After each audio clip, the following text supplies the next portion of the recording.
ರಾಜ್ಯಪಾಲರು ಮಾತನಾಡುತ್ತಿದ್ದಾರೆ. ಅಧಿವೇಶನ ಇವತ್ತಿನಿಂದ ಪ್ರಾರಂಭ ಆಗ್ತಾ ಇರೋದ್ರಿಂದ ಏನ್ ಮಾತನಾಡುತ್ತಿದ್ದಾರೆ ಇವತ್ತು ಆಗಲಿರುವ ನಾಯಕರಿಗೆ ನಮನ ಸಲ್ಲಿಸಲಾಗುತ್ತೆ. ಜೊತೆಗೆ ಸರ್ಕಾರದ ಸಾಧನೆಗಳ ಪ್ರಸ್ತಾಪ ಆಗುತ್ತೆ. ಬನ್ನಿ ನೋಡ್ಕೊಂಡು ಬರೋಣ.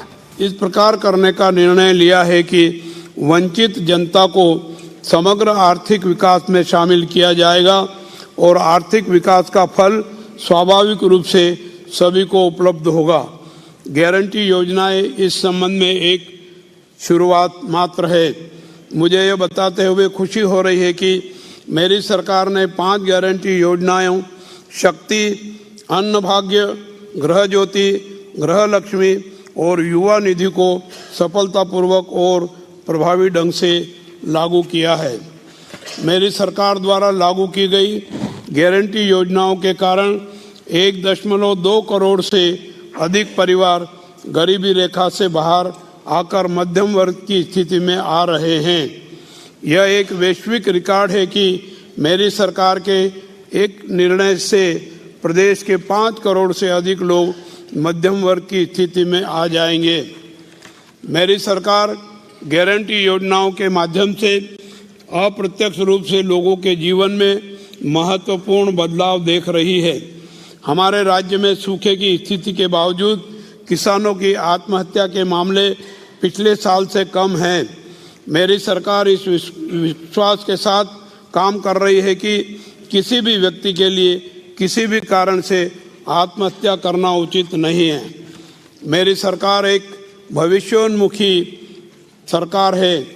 हमारी सभी परियोजनाओं का उद्देश्य भविष्य में इस राज्य के सभी लोगों के लिए संतुष्टि और शांति लाना है। हमने अपनी नीतियों में नव प्रवर्तन को अपनाया है।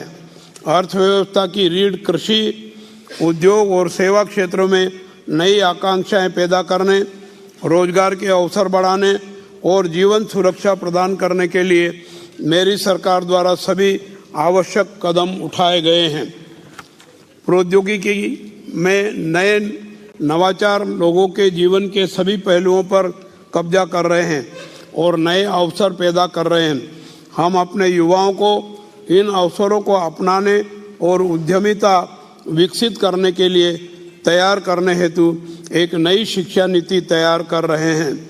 कर्नाटक की राज्य शिक्षा नीति शिक्षा प्रदान करने की नई संभावनाओं को खोलेगी, जो राज्य द्वारा पहले ही हासिल की गई शैक्षिक प्रगति के साथ वर्तमान और भविष्य की जरूरतों को पूरा करेगी। सरकार ने शिक्षा के क्षेत्र में कमियों को दूर करने और वक्त के अनुसार जरूरतों को पुनर्गठन करने की आवश्यकता को महसूस किया है। राज्य की शिक्षा नीति इस संबंध में देश को नई दिशा दिखाएगी। जन केंद्रित और विकास समर्थक मेरी सरकार ने अपने गठन के केवल 8 महीने में उल्लेखनीय उपलब्धियां हासिल की है। राष्ट्रकवि श्री कुवेंपु की सर्व जनांगदा शांतिया थोटा की आकांक्षा और राज्य का सर्वांगीण विकास मेरी सरकार का आदर्श वाक्य है। यह जानकर हमें गर्व है कि इन दोनों मिशनों को इस 8 महीने के प्रशासन में प्रभावी ढंग से लागू किया गया है। ये योजनाएं किसी भी जाति, क्षेत्र और धर्म के भेदभाव के बिना, किसी भी मध्यवर्तियों के हस्तक्षेप के बिना सीधे राज्य के सभी प्रकार के पात्र लोगों तक पहुंच रही है। मेरी सरकार द्वारा यूनिवर्सल बेसिक इनकम को बिना शब्दों में कहे अक्षर से लागू कर रही है, जिससे लोगों को काफ़ी राहत मिल रही है। यह एक सार्वजनिक रिकॉर्ड माना जाता है कि मेरी सरकार ने बहुत कम समय में किसी भ्रम और उलझन के गारंटी योजनाएं लागू की है। देश विदेश की मीडिया ने इसकी सराहना की है। अध्ययन भी किया जा रहा है। इसने सुशासन, पारदर्शी और जनहितैषी व्यवस्था को अपना मूल मंत्र बनाया है। मेरी सरकार ने व्यापार करने में आसानी को न भूलते हुए प्रशासन में आसानी को सर्वोच्च प्राथमिकता दी है। लोक प्रशासन के क्षेत्र में यह अपने में एक क्रांतिकारी कदम है। 11 जून 2023 को महत्वाकांक्षी योजना शक्ति योजना महिलाओं के लिए मुफ्त यात्रा से महिला सशक्तिकरण की दिशा में मेरी सरकार ने एक नया कदम उठाया है।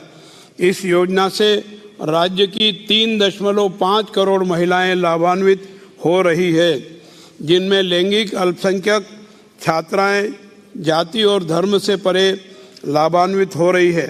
शक्ति योजना की शुरुआत से अब तक महिलाओं ने 150 करोड़ बार यात्राएं कर इस योजना का लाभ लिया है।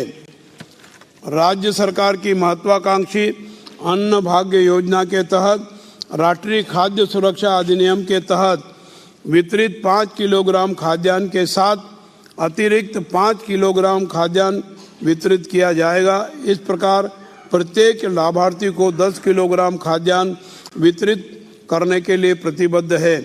वर्तमान में इस योजना के लिए आवश्यक खाद्यान्न उपलब्ध होने तक राज्य के प्रत्येक पात्र लाभार्थी को 5 किलो अतिरिक्त खाद्यान्न के स्थान पर 34 रुपये प्रति किलो दिया जा रहा है। यह राशि डीबीटी के माध्यम से परिवार के सदस्यों के बैंक खाते में जमा की जा रही है। जुलाई 2023 से जनवरी 2024 के अंत तक पात्र उम्मीदवारों को 4,595 करोड़ रुपए हस्तांतरित किए गए हैं। दिनांक 1/7/2023 से लागू की गई गृह ज्योति योजना राज्य के प्रत्येक घर को प्रति माह 200 यूनिट की अधिकतम खपत सीमा के अधीन मुफ्त बिजली प्रदान कर रही है।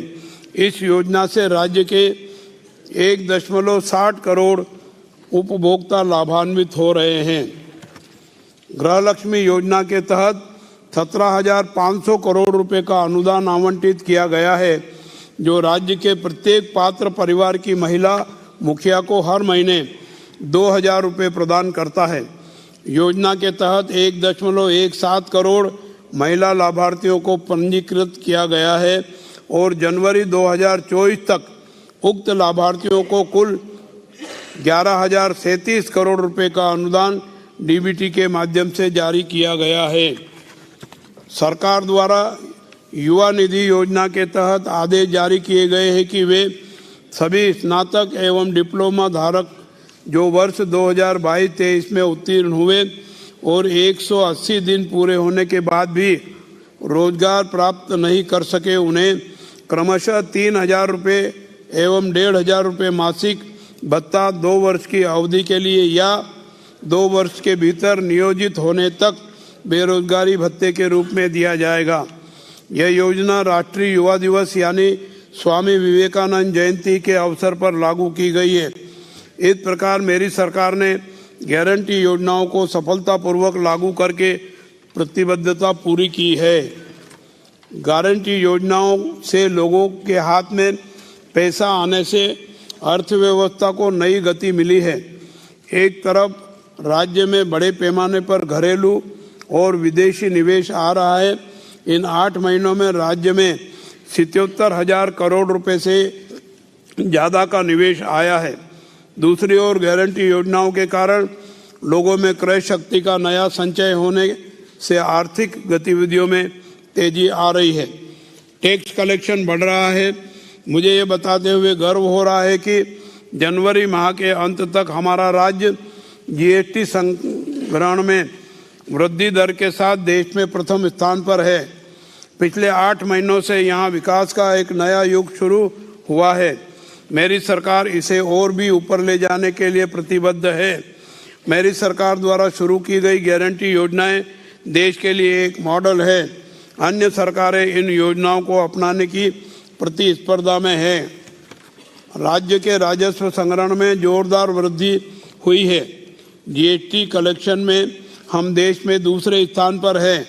बजट में गारंटी के कार्यान्वयन के लिए प्रावधान किया गया है। वित्त विभाग द्वारा कराए गए अध्ययन से इन योजनाओं के बारे में लोगों की ओर से सकारात्मक प्रभाव और प्रतिक्रिया सामने आई है। मेरी सरकार ने विकास के साथ साथ गारंटी योजनाओं के कार्यान्वयन के मामले में अद्वितीय उपलब्धि हासिल की है। सूखे के बावजूद सड़क, पानी, शिक्षा, स्वास्थ्य, कृषि, रेशम उत्पादन, पशुपालन, उद्योग आदि क्षेत्र में रिकॉर्ड स्तर पर विकास हुआ है। यह रिकॉर्ड की बात है कि हाल के वर्षों में बजट में की गई कुल घोषणाओं में से 97% को अधिसूचित कर क्रियान्वित किया जा चुका है। मेरी सरकार और अधिक जन समर्थक योजनाएं लागू करने के लिए तैयार है। हालांकि विभिन्न स्रोतों से पर्याप्त संसाधन उपलब्ध नहीं हैं।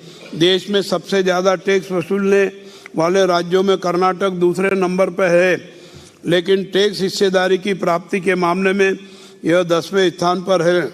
मेरी सरकार हमारा उचित हिस्सा सही और उचित तरीके से दिलाने के लिए हर संभव प्रयास कर रही है। नई सरकार के गठन के बाद राजस्व विभाग के कलेक्टर, अनुविभागीय अधिकारी, तहसीलदार के न्यायालय में कुल 93,350 मामले लंबित थे, जिनमें से 5 फरवरी 2024 तक 84,253 मामले का निपटारा किया जा चुका है और 57,087 मामले आज तक लंबित है। डिजिटल प्रमाण पत्र वितरण प्रणाली को सार्वजनिक प्रशासन के एक भाग के रूप में लागू किया गया है। राजस्व विभाग के अभिलेखों को सुरक्षित रखने के लिए भू सुरक्षा योजना लागू की गई है। पौड़ी मुक्त ग्राम योजना पुनः प्रारंभ की गई है।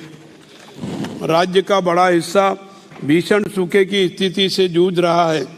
कर्नाटक ने 2023 मानसून के दौरान 240 तालुकों में से 223 तालुकों को सूखाग्रस्त घोषित किया है।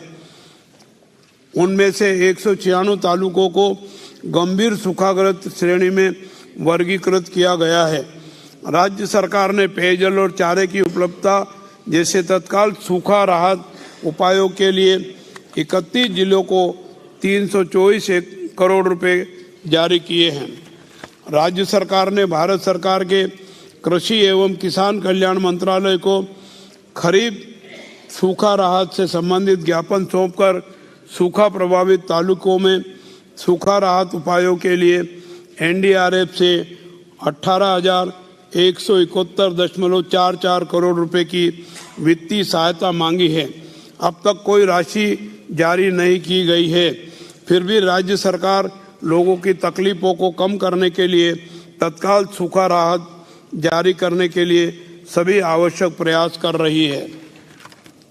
सूखे की स्थिति में के मद्देनजर एनडीआरएफ दिशा निर्देशों के अनुसार मेरी सरकार ने 32.50 लाख सूखा प्रभावित किसानों को फसल क्षति मुआवजे की पहली किस्त के रूप में पात्रता के अनुसार 2,000 रुपये तक 617 करोड़ रुपए की इनपुट सब्सिडी वितरण की है। मुआवजे को लेकर हम इस बार पूरी पारदर्शिता लाए हैं। मेरी सरकार के संज्ञान में आया है कि पिछले वर्षों में दिए गए मुआवजे और इनपुट सब्सिडी में बड़े पैमाने पर गड़बड़ी हुई है। शासन के संज्ञान में ऐसे कई मामले आए हैं कि पात्र किसानों को मुआवजा न देकर अपात्र किसानों को मुआवजा दे दिया गया है। इसके अलावा तुअर दाल फसल में आए नेट रोग से प्रभावित 2,74,637 किसानों के बैंक खातों में 219.70 करोड़ का भुगतान किया गया है। मेरी सरकार ने सूखे नारियल के लिए केंद्र सरकार द्वारा निर्धारित समर्थन मूल्य के अतिरिक्त 1,500 रुपये प्रति क्विंटल देने के लिए कदम उठाया है। फसल बुआई की विफलता से प्रभावित 8.10 लाख किसानों के लिए बीमा कंपनियों द्वारा 551.26 करोड़ रुपए का फसल मुआवजा तय किया गया है। सूखा राहत हो या गारंटी योजनाएं, मेरी सरकार इन्हें जनता का अधिकार मानकर काम कर रही है। हम हर एक का सत्यापन कर रहे हैं और परिहारा तंत्रांश पोर्टल के माध्यम से सीधे किसानों के खातों में जमा कर रहे हैं। पेयजल चारे की उपलब्धता सुनिश्चित करने जैसे तत्काल सूखा राहत उपायों की निगरानी के लिए विधायकों की अध्यक्षता में तालुक स्तरीय टास्क फोर्स समितियों का गठन किया गया है। जनवरी के अंत तक सूखे को लेकर विधायकों की अध्यक्षता में 394 टास्क फोर्स की बैठक आयोजित की गई है। 226 जिला आपदा प्रबंधन प्राधिकरण की बैठकें हो चुकी है। यह जानकारी कहती है कि मेरी सरकार लोगों की तकलीफें दूर करने के लिए प्रतिबद्ध है। कर्नाटक को प्राकृतिक और सांस्कृतिक रूप से एक राज्य अनेक दुनिया, वन स्टेट मैनी वर्ल्ड के नाम से जाना जाता है। इस भव्य भूमि में खूबसूरत समुद्र तट, सुरम्य सह्याद्री पर्वतमाला, मैदानी इलाकों में ऐतिहासिक स्थान, कई नदियों का प्रवाह, सोने जैसी विशाल मात्रा में खनिज संपदा मौजूद है। यहाँ कृषि, वन विधा, वन्य जीव संपदा सहित विविधता का विशाल स्तर मौजूद है। हमारा राज्य इनसे चकाचौंध है। इस राज्य का नाम कर्नाटक रखे हुए 50 वर्ष हो गए।